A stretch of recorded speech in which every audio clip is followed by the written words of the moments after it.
Washington, Joe Biden is striking a populist tone but has stopped short of embracing some of the ambitious plans championed by Senator Elizabeth Warren, D-Mass, as she vies to be his vice presidential nominee on the Democratic ticket.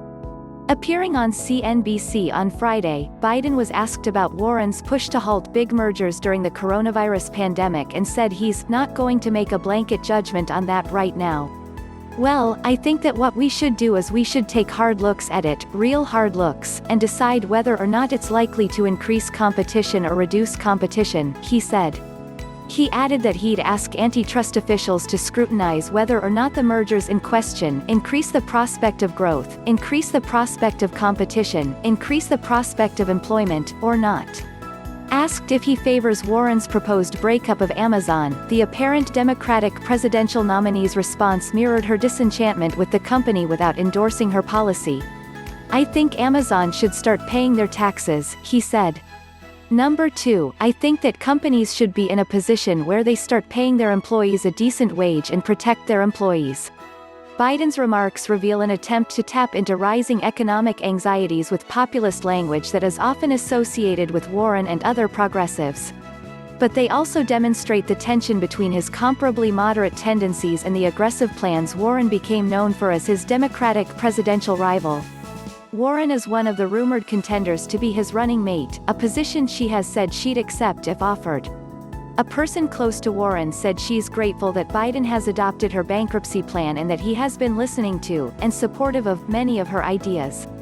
One of the big questions facing Biden is whether he will pick a running mate who's already aligned with him on ideology or a progressive figure to compensate for his more cautious instincts as he works to unite the Democratic Party ahead of the November 3rd election against President Donald Trump. "I come from a corporate capital of the world, Delaware. And I'm not anti-corporate," Biden said. But he argued that corporations using most of their earnings on share buybacks and rewarding stockholders, rather than paying their workers well, is not the capitalist system. Biden has promised to pick a woman to be his vice president but has been mum about naming or confirming who he's considering. Interviewed Thursday night on The Late Show with Stephen Colbert, Biden said he's looking for someone who can complement or make up for his shortcomings and who feels completely comfortable disagreeing but will ultimately be aligned with him. Biden said he will not support Medicare for all and opposes forgiving debt loan for every single solitary person no matter where you went to school, while laying out a more moderate vision than Warren on health care, education policy and tax policy. "Nobody making under $400,000 would have their taxes raised. Period. Bingo," he told CNBC.